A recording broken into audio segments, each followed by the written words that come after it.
All right, everyone, welcome back. So today we're talking about EMT school.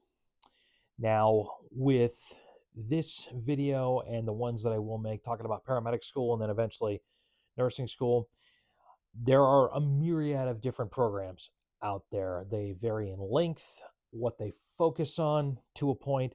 So I'm just going to tell you what mine was like, and through that, hopefully it'll give you kind of a general idea of what it would look like if you decide to go this route. So I had signed up for EMT school 2 months before I moved even to the city where it was going to take place. And I had moved away from where I had been living all the way through my first undergrad, which where the majority of my family was, and I knew nothing. I didn't know anything about the city. I didn't know about ambulance operations at all. I didn't know much about EMS, period, fire departments, nothing. The only inclination or education that I had on healthcare really came from my mom and a few other members of my family because they were nurses. So I had learned little bits about that. No one in my family had ever been in EMS. So this was all completely new to me. So the course that I signed up for, it was 4 months long. It was 2 days a week in the evening is when the classes were. It was run through one of the local hospitals. They have their own EMS education division. And so I would just drive over there and go to class 2 times a week. Now, EMT classes, they're broken down into a few different sections. Again, this is going to vary class by class and program by program. But generally, what you're going to have is you're going to have a point talking about medical emergencies. You'll talk about traumatic emergencies.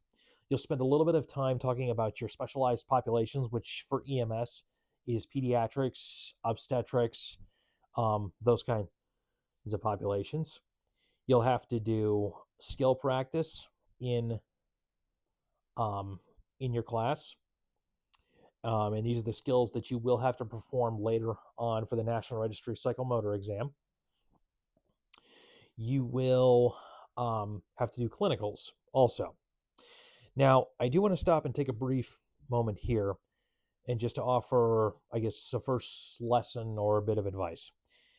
Every program is going to have different clinical requirements for what you have to do. But I will tell you, the better your clinical experience is, the better off you're going to be, because it's going to give you a much better glimpse into this world that you're trying to get into. Now, I was extremely fortunate.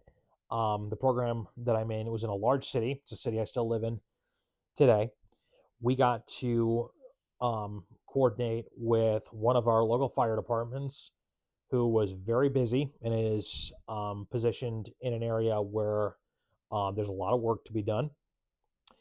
And also, we got to have our hospital clinicals at 2 different adult centers. One of them is a level 1 trauma center, which was extremely helpful. So as far as clinical experiences go, I was kind of spoiled. But one thing I will just emphasize again, one thing to consider when you're looking at different programs, you want to look at what is your clinical experience going to be like. Because again, the better and more involved you can be in that, and the more that you have an opportunity to see, it's only going to help you. So, let's talk about clinicals for a little bit. So for my program, we had to do 4 clinicals in the emergency departments. There was one, it was a large adult ED that it's a member of one of the largest hospital systems throughout the United States. I'll just leave it at that. And then we had to do about 6 ambulance clinicals. You do more ambulance clinicals because as an EMT, you are being certified as a pre-hospital provider, and that's where the vast majority of EMT jobs are in the pre-hospital world. So that's where you do most of your writing out.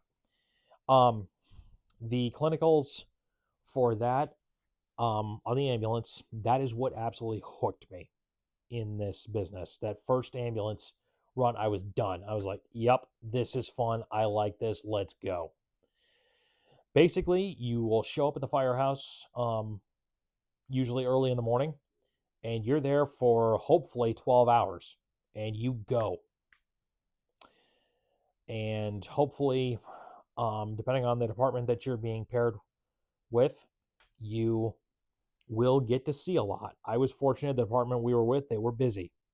They were busy in an urban area. So I got to see a lot of stuff in it. And again, it was just a good little glimpse into the world of EMS. So that's your ambulance clinicals. And then kind of looking more overall at the class. So you have classwork that you have to do throughout. By program, we had some homework that we had to get done. There are tests that you have to take throughout each one of the blocks as you go.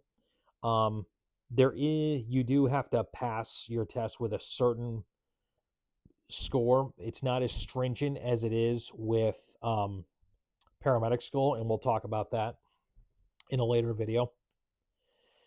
So you have to do all your classwork. Then you have to take your skills exam, which is administered by the state or by proctors, proctors representing the National Registry of Emergency Medical Technicians. And that comes at the end of the class. And then the last thing that you have to do is you have to pass your National Registry written exam. It's actually taken on the computer. That's the big one, because you can do all the other stuff, but if you don't pass that National Registry, you won't get certified and you can't work. So why go to EMT school? Well, the short answer is because if you want to do anything in the pre-hospital world, you have to start there. Like, it's not an option. You can't just start at the paramedic level. You have to start at EMT level for good reasons, which we'll talk about in another video.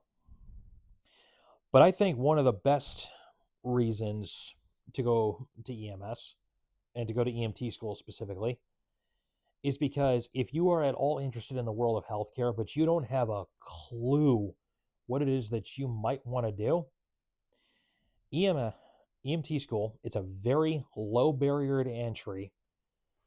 My class cost less than $1,000. It's only 4 months of your time. So all things considered, as far as education goes, pretty low barrier of entry. But the things you will get to do and see just as an EMT, you will touch all different aspects of medicine.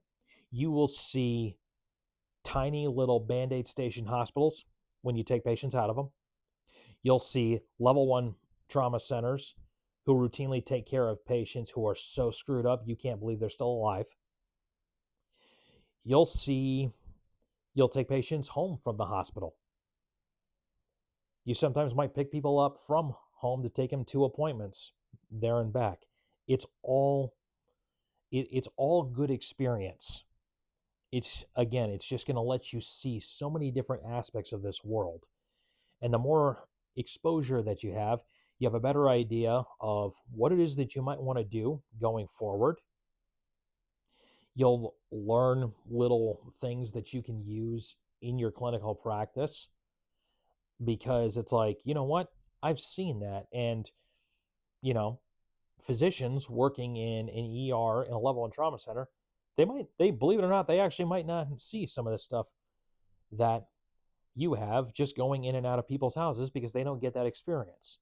You're going to touch all different aspects of that.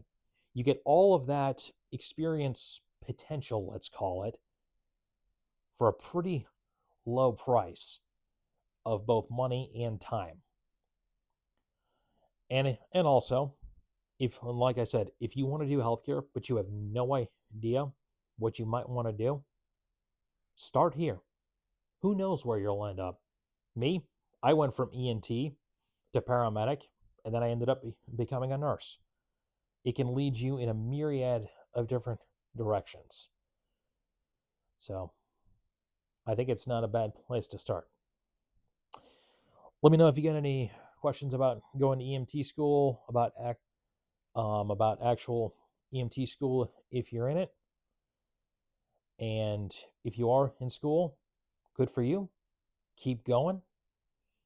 and make sure you pass everything, because Lord knows we need you out there. Thanks for hanging out. See you on the next one.